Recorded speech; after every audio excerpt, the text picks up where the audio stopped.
साथियों को जय बोलनिवासी, जय जय जोहार। साथियों, आज यहाँ पर आदिवासी एकता परिषद के राष्ट्रीय अध्यक्ष माननीय लेखपाल साहब और आप सभी इस ग्राम के वासी सभी का इस मीटिंग में स्वागत है। मीटिंग तो 1.5 घंटे से चल रही है सर, बहुत सारी सर ने जानकारी दी। आज रांची में एक महिलाओं का प्रोग्राम है। भारत मुक्ति मोर्चा महिला संघ के माध्यम से प्रोग्राम रखा गया है और हर राज्य में ये प्रोग्राम चल रहा है। हर राज्य में महिलाओं की मीटिंग लेने के लिए मैं जा रही हूँ। 10 राज्य करके आपके राज्य में आई हूँ और आज यहाँ इस गांव में मुझे आने का मौका मिला और ये बड़ी खुशी की बात है कि आज यहाँ बहुत सारी महिलाएं इकट्ठा हुई। महिलाएं इकट्ठा हुई है, विचार सुनने के लिए आई है, इसलिए मैं आप सभी का अभिनंदन करती हूँ और आप सभी का स्वागत भी करती हूँ। साथियों, इस देश में हम मूल निवासी लोगों के साथ बहुत ही खतरनाक तरीके से षड्यंत्र पूर्वक हमें खत्म करने का काम हो रहा है। आदिवासी यानी मूल निवासी, इस देश के हम मूलतः इस देश के निवासी लोग हैं और हम आदिवासी लोगों को ही, हमारे मूल निवासी लोगों को जंगल में खदेड़ा गया। यानी जो गांव में रहते हैं उन्होंने इस देश की व्यवस्था, जो ब्राह्मणवादी व्यवस्था है, उस ब्राह्मणवादी व्यवस्था के साथ समझौता किया, इसलिए वो गांव में रहे। और जिन्होंने प्रतिकार किया, समझौता नहीं किया, वो हमारे आदिवासी लोग हैं, वो जंगल में रहते हैं। यानी हमारे लोगों को इस देश की व्यवस्था ने जंगल में रहने के लिए मजबूर किया। आज वर्तमान में बहुत ही बड़ा षड्यंत्र हमारे लोगों के साथ हो रहा है। हमारी बहुजन समाज की, हमारे आदिवासी समाज की जो महिलाएं हैं, आज वो असुरक्षित है। आप लोगों ने सोशल मीडिया के माध्यम से मणिपुर की जो घटना हुई उसे देखा होगा। मणिपुर में हमारी आदिवासी महिलाओं को निर्वस्त्र घुमाया गया। पुरुषों के समूह ने निर्वस्त्र महिलाओं को घुमाया, उनकी रैली निकाली और हमारी महिलाओं को पता ही नहीं है। हम लोग हमारी घर परिवार की जो समस्याएं हैं उनमें ही उलझे हुए हैं। हमारी एक बहन जो हमारे खून की है, हमारे डीएनए से है, उस महिला को मणिपुर में, जो भारत का ही एक राज्य है, वहां घुमाया गया, निर्वस्त्र करके, उसको बेइज्जत करके घुमाया गया। लेकिन हमारी महिलाओं को पता नहीं। तो हमें क्या करना होगा? ऐसी घटनाएं हर दिन, हर वक्त, हर पल हमारे साथ घट रही है। हमारी माँ बेटियां, हमारी बहू बेटियां सुरक्षित नहीं है, हमारी महिलाएं सुरक्षित नहीं है। तो हमें संगठित शक्ति का निर्माण करना होगा, हमें संगठित होना होगा। और आज वर्तमान में माननीय वामन मेश्राम साहब ने एक मौका दिया है, हमें अवसर दिया है कि महिलाओं के लिए संगठित शक्ति निर्माण करने के लिए एक राष्ट्रव्यापी संगठन दिया है। उस राष्ट्रव्यापी संगठन का नाम है भारत मुक्ति मोर्चा महिला संघ। जो हमारी जैसी जो घरेलू महिलाएं हैं, जो गैर कर्मचारी, जो सरकारी नौकरी नहीं करती, उन महिलाओं के लिए भारत मुक्ति मोर्चा महिला संघ बनाया गया है। और राष्ट्रीय मूल निवासी महिला संघ कर्मचारी महिलाओं के लिए बनाया गया है। ये 2 संगठन बनाए गए, एक ही उद्देश्य के लिए 2 संगठन। यानी उद्देश्य एक ही है, इस देश की जो व्यवस्था है, उस व्यवस्था को हमें उसका परिवर्तन करना है।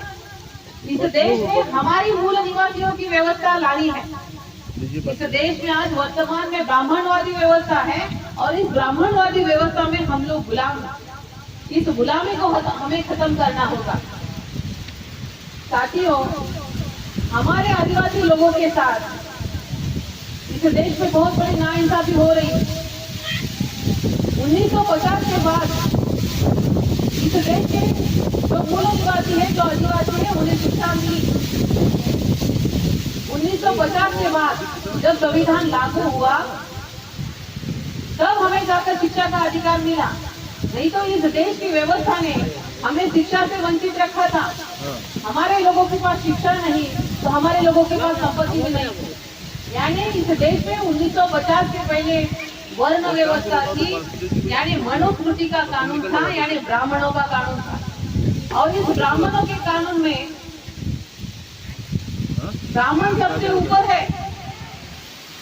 हमारे लोगों को उनकी व्यवस्था में कहीं स्थान नहीं है। हमें संपत्ति धारण करने का, संपत्ति कमाने का अधिकार नहीं था। हमें हमारे साथ अगर कुछ अन्याय होता है तो उसके ऊपर बोलने का अधिकार नहीं। ये सब जो अधिकार मिले इस संविधान की बदौलत मिले। आज मैं आपके सामने महाराष्ट्र से, जहां मैं गोवा के बॉर्डर में रहती हूँ, वहां से आपके पास आई। ये अधिकार मुझे संविधान ने दिया। मैं पेशे से वकील हूँ, ये अधिकार मुझे संविधान ने दिया। नहीं तो मनुस्मृति के जमाने में महिलाओं को घर के अंदर ही रहना पड़ता था। आज यहाँ हम देखो कितना बड़ा हमारा महिलाओं का समूह है, हम इकट्ठा हुए हैं। ये अधिकार संविधान ने दिया। नहीं तो ब्राह्मणों की व्यवस्था में, उनके कानून में हमें यहाँ अधिकार नहीं था, शिक्षा का अधिकार नहीं था। आज मैं वकील बनी, ये अधिकार मुझे संविधान ने दिया, इसलिए बन पाई।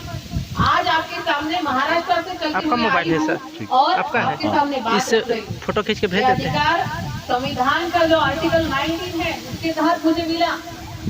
अगर वर्तमान में मनुस्मृति का राज होता या ब्राह्मणों का कानून होता तो मैं यहाँ पे आपके सामने बात नहीं रख पाती। मैं अगर उनके कानून में बोलती तो मेरी जुबान काट देते और आप सुन रहे हो इसलिए आपके कान में गीता पिघला कर डाल देते। इतना खतरनाक कानून था साथियों। ये सब अधिकार हमें संविधान की बदौलत मिले और आज वही संविधान खतरे में है। आज इस देश का लोकतंत्र खतरे में है और इसीलिए हमें संगठित शक्ति का निर्माण करना होगा। हमारे बच्चों को नक्सलाइट घोषित कर रहे, हमारे बच्चों को नक्सलवादी घोषित कर रहे, आतंकवादी घोषित कर रहे। बहुत खतरनाक कानून बनाकर हमारे आदिवासियों की जो जमीन है, जो जल जंगल जमीन है, उसे सरकार आदिवासियों को वहां से विस्थापित कर रहा है। बहुत सारे कानून बनाए गए। बाघ परियोजना है, शेर परियोजना, घड़ियाल परियोजना, मगर परियोजना, ऐसे बहुत सारे कानून बनाकर स्पेशल इकोनॉमिक जोन, ऐसे बहुत सारे कानून बनाकर लोगों को, हमारे आदिवासी लोगों को उनकी जगह से, उनकी जमीन से निकाला जा रहा है। क्योंकि उनके जमीन के अंदर जो खनिज है, जो संपत्ति है, वो आदिवासियों की है और सरकार उसे यहाँ के जो पूंजीपति लोग हैं उन्हें देना चाहता है।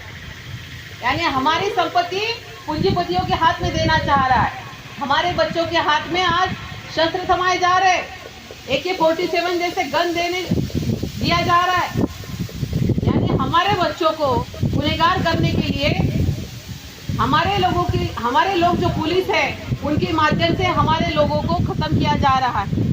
तो इस तरह से साथियों, ये षड्यंत्र हमारे लोगों के साथ हो रहा है और ये षड्यंत्र हमें समझना होगा।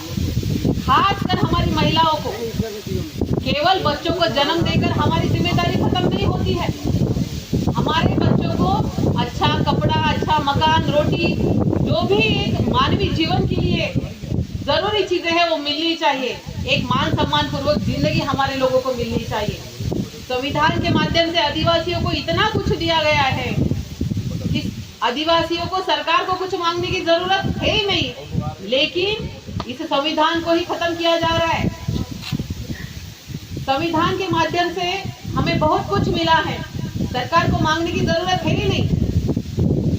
लेकिन आज वर्तमान में जो हमारे हालात है वो हमें जानकारी नहीं है, इसलिए हम लोग संगठित नहीं है। इसलिए तो हमें क्या करना चाहिए? तो हमें संगठित शक्ति का निर्माण करना होगा। महिलाओं को भारत मुक्ति मोर्चा महिला संघ है उसमें आना होगा, या आदिवासी एकता परिषद है उसमें हमें काम करना होगा। अभी राष्ट्रीय सरना परिषद भी बनाई गई है, उसमें काम करना होगा। हमें जब तक हम हमारी संगठित शक्ति का निर्माण नहीं करेंगे, हमारी समस्याएं हल नहीं हो सकती है। ये बंद मुट्ठी है, इसे छुड़ाना आसान बात नहीं होती है। संगठित शक्ति मतलब ये बंद मुट्ठी है। एक एक उंगली को अगर हम करेंगे तो कोई भी तोड़ सकता है, मरोड़ सकता है, लेकिन संगठित शक्ति बहुत बड़ी ताकत होती है साथी। आज ये मौका हमें रेखवाल साहब के माध्यम से माननीय वामन मेश्राम साहब के नेतृत्व में मिला है, तो हमें इस अवसर को गंवाना नहीं है। तो मैं आप सभी को इस देश में जो जन आंदोलन का निर्माण माननीय मेश्राम साहब के नेतृत्व में हो रहा है, इस जन आंदोलन में आप सभी लोग सक्रिय रूप से साथ सहयोग करेंगे और शामिल होंगे, इस आशा और विश्वास के साथ। अभी ज्यादा समय नहीं है, इसलिए मेरी बात को मैं खत्म करती हूँ। आपने मुझे शांतिपूर्वक सुना, यहाँ बोलने का मौका दिया, इसलिए धन्यवाद, आभार। जय भोलेनाथ। धन्यवाद एडवोकेट माया जंदाले मैडम, जो हजारों किलोमीटर दूर से चलकर हम लोग के बीच में मूल निवासी महिलाओं को जागृत करने के लिए अलग अलग राज्यों में जा रही हैं और महिलाओं का राष्ट्रव्यापी संगठन निर्माण करने की दिशा में कार्य कर रही हैं। इसी